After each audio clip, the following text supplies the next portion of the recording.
What is good, YouTube? Quinn Wade coming to y'all with that summer league analysis. We're gonna talk about a close game, man. Ace Bailey versus BJ Edgecombe, and it ended up being a good game. BJ really showed up. Ace Bailey, not as much as we have seen him against a legitimate competition. And he really didn't give us what we thought. He was talking all that talk and feeling himself a little bit, and he did it. So I think that was unfortunate.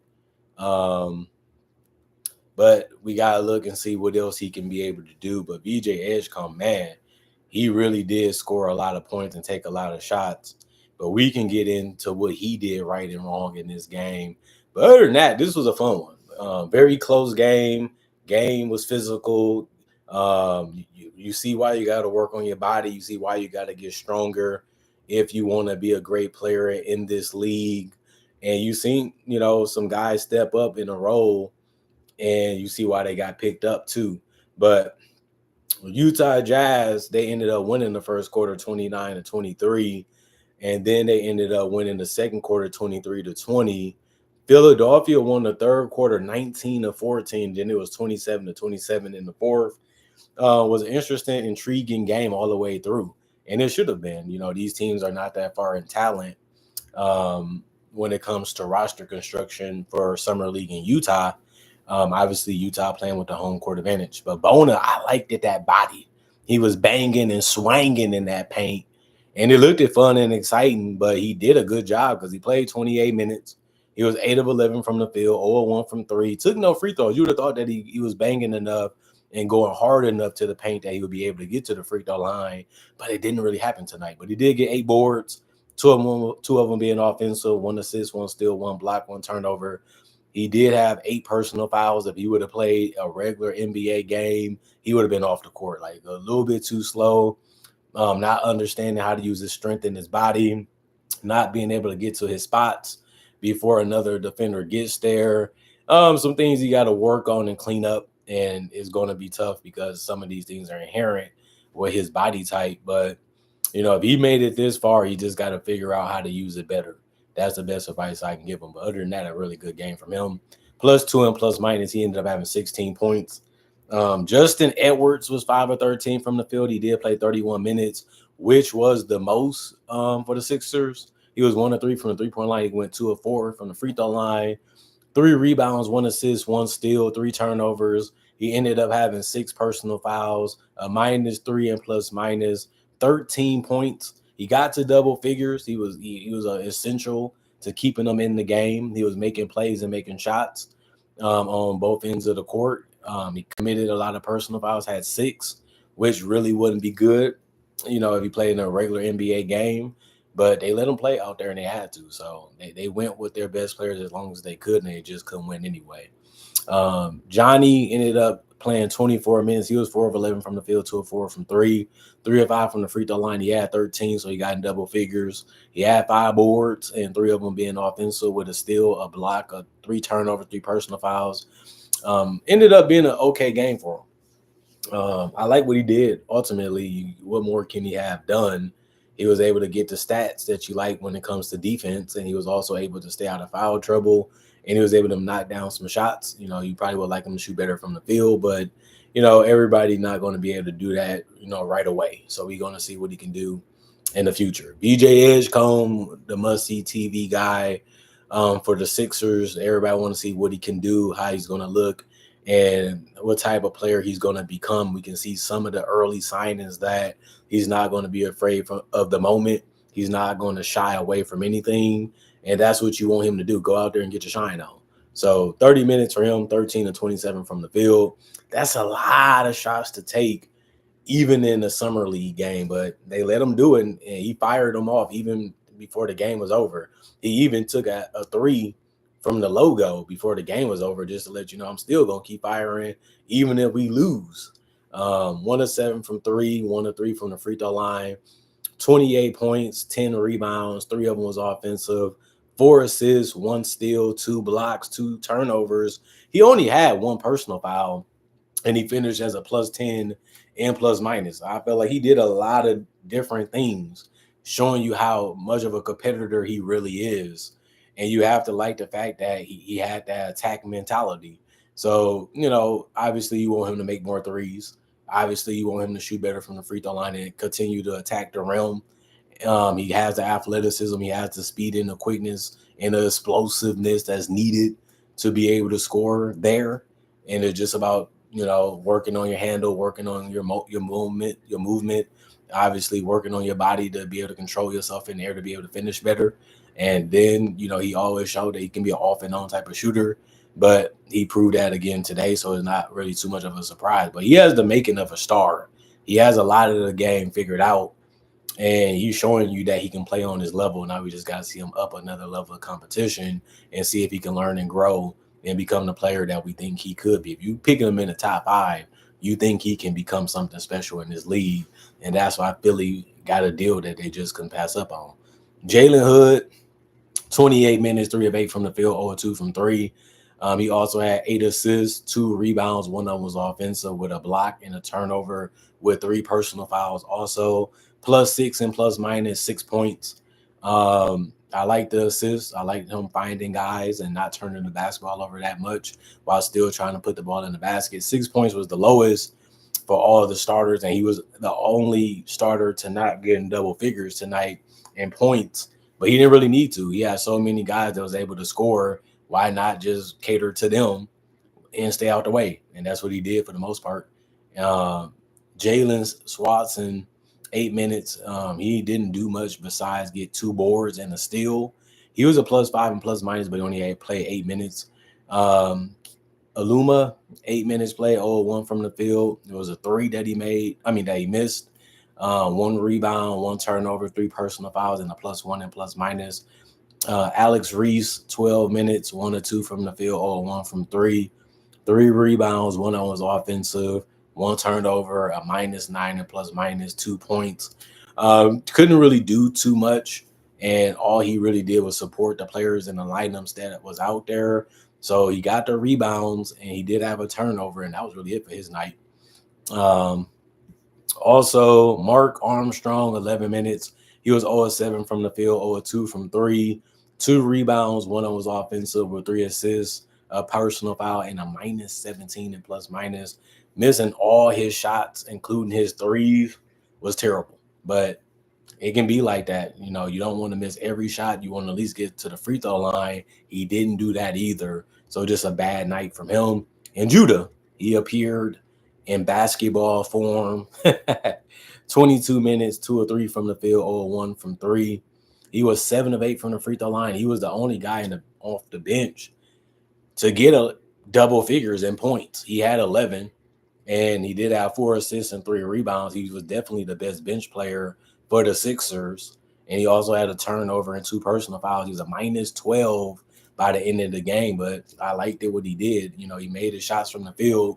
He did miss his only 3, but he made a lot of attempts at the free throw line, and he only missed 1, which is a great night. 36 of 83, 43% from the field as a team, 4 of 22, 18% from 3, 13 of 20, 65% from the free throw line, 12 offensive rebounds, 39 total, 21 assists, 5 steals, 5 blocks, 13 turnovers, and 27 personal fouls. And they missed out on 90 or 100 points because they finished with 89. Bryce, 27 minutes, 7 of 13 from the field, 5 of 8 from 3, 7 rebounds, 2 of them was offensive, 1 assist, 2 blocks, 5 turnovers, a +9 and plus minus, 19 points for him. He showed that he can score, man. Should he even really be in summer league is the question. But he played like he didn't. He played like he's a step above it. And he was efficient. He really showered in them threes. His biggest weakness was turning the ball over a little bit too much, but he still was able to hurt them too. And you just want to see him clean up the handle a little bit, clean up the grind of trying to score a little bit, and just learning and watching footage and putting it work in off the court to be able to get it done and bringing the implementation of what you learned and what you was working on and being able to do it against the best players in the world. And that's how you become successful at the NBA level. Cody Williams hit some good jump shots and made some tough ones too, whether it was from 2 or 3. 2 of 6 from 3, 5 of 12 from the field. 25 minutes, 2 of 2 from the free throw line, 14 points, 5 rebounds, 2 of them was offensive, 1 assist, 1 steal, 1 block, 1 turnover, 3 personal fouls, and he finished with 14. You thought he would probably have more if you watched the highlights, but it was just him scoring at the right times. And that can help you win games. And he was actually playing better than he did last year. So at least he's showing growth and improvement. And that's the whole purpose of Summer League. Ace Bailey was a huge disappointment. And if I had to be honest with my friends if I had to be honest with my fans on the Niles Playground, I would say you're going to see a lot of games like this throughout his career in the NBA. Just not strong enough with his frame, not good enough with his handle, not good enough with his jump shot. If he's going to settle for jumpers, if I'm a defender, I'm cool with it. If he's going to use that long, strong, fast, athletic body just to create a little bit of separation and take a jumper, I'm good with that. I'm 100% fine with that. Take the pull-up threes, take those contested twos. If you're gonna live that way, I'm 100% fine with that because them the shots that defenders want you to take, them tough, uncomfortable jumpers. But 3 of 13 from the field was just horrendous. He did play 25 minutes, but he was hurting the team, so it made sense to not trust him too much. He was 1 of 5 from 3, didn't have that going either. He only got to the free throw line twice, attempt wise, and missed one of those. He did show you that his rebounding can be helpful. He had 7 of them tonight. 3 of them was offensive. He had an assist. He had a steal. He had a block. He shows that he likes his teammates. He gave up the ball a lot. He gave up some opportunities, but he also was in his own head too because he missed a lot of shots tonight. And you do think about that every time you're trying to score, even if you're trying to get over that mentality, you still have to think about the realization of I'm not making anything. It goes through your head regardless if you're a great player or not, which he is a good one. He's trying to become a great one. And this is part of the process. I understand that he gets it too. 3 personal fouls, and he was a -12 and plus minus. But if you was expecting him to put on a show, if you was expecting him to give you some highlights that you really liked, he didn't really give us much of that tonight. And he was a big talk for like 3 weeks, and he did not look himself, and he didn't look good at all tonight. Even when he had the height and advantage over some of the defenders, he couldn't really put the ball in the basket efficiently or even at all, tonight. Kyle Filipowski was really the best player for them tonight. Between him or Bryce, but he was a guy that took less shots. He played 25 minutes. He was 8 of 11 from the field, 2 of 4 from 3, 4 of 4 from the free throw line. He did have 6 rebounds, 2 of them being offensive with 2 assists, 1 block, 2 turnovers. He got in some foul trouble. Like I said, he's not the greatest rim protector, not the best big to be having defensively. We knew that coming into the league. That's why he dropped a little bit in that draft. But he did show you that he can put the ball in the basket, especially from the perimeter too. He finished with 22 points. And it's good to have them out there because if you're trying to give Ace Bailey the ball, he need as much room and as much space as he can get to those comfort zones to be able to put the ball in the basket, especially if he's not going to be able to get to the rim and finish, which he is going to have problems with that in the league. Is legitimate athletic centers that's big and strong that can cover a lot of space. And I can see Ace Bailey having trouble with that also. Isaiah Collier, 1 of 7 from the field, 0 of 3 from the three-point line. We know he's not the greatest scorer. He's more of a table setter type of guy. But he also got to the free throw line. He kept attacking when he could, and he didn't see nobody to pass to.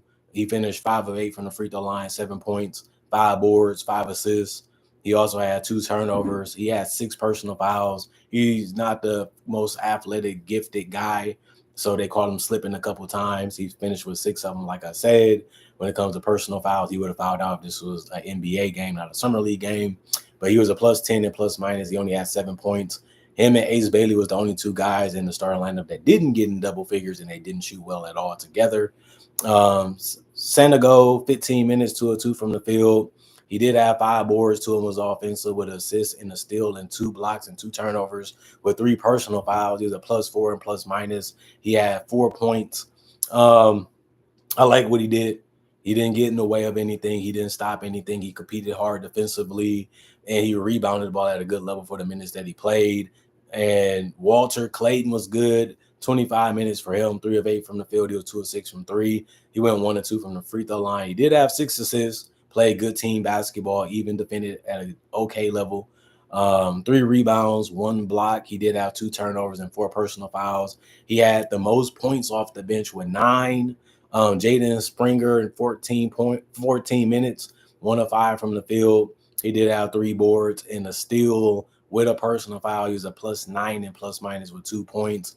And Elijah Harkless, 19 minutes, 1 of 5 from the field, 1 of 3 from the 3-point line, 5 of 6 from the free throw line, 1 rebound, 2 assists, 1 turnover, 4 personal fouls, and he finished the game with 8 points total, which is a good performance for him. Although he didn't shoot the ball good from the field or 3, he was able to get a lot of his points, if not majority of them, which is true, from the free throw line.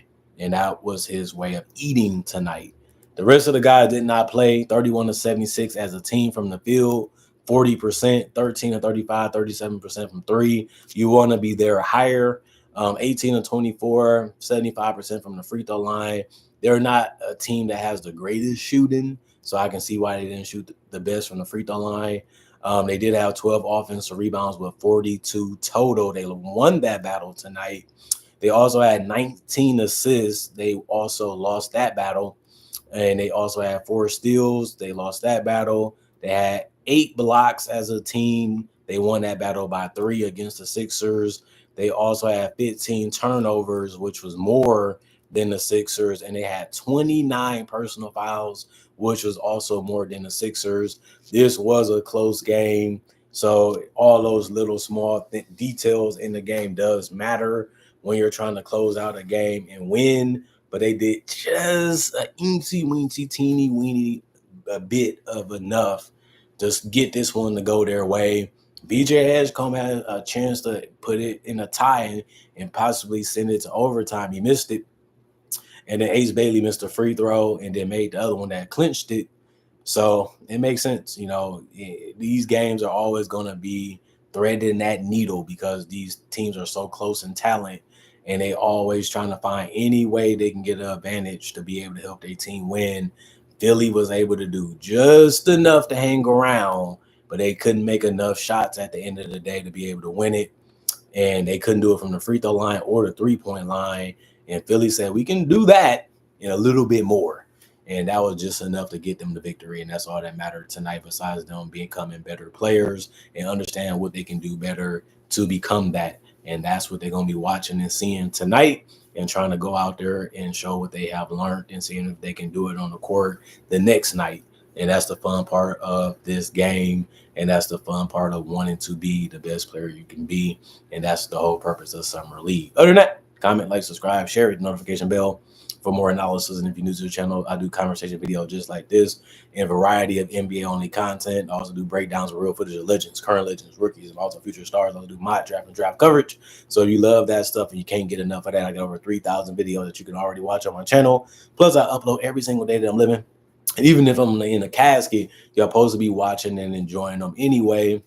And I seen that y'all watch them even if I'm not uploading, but I'd rather keep giving y'all as much as y'all can because I love what I do and y'all love what I watch. I mean, what I like to make. And that's the 50-50 reasons why the channel is still around and still doing good for 10 plus years that I've been going hard. And I do plan on continuing as long as I can. And as long as I live, I'm gonna give y'all something, because it's just like seeing me in person and asking what I'm thinking about. So I'm giving that to y'all every day. I'm just giving it to more people because I know more than I did back then.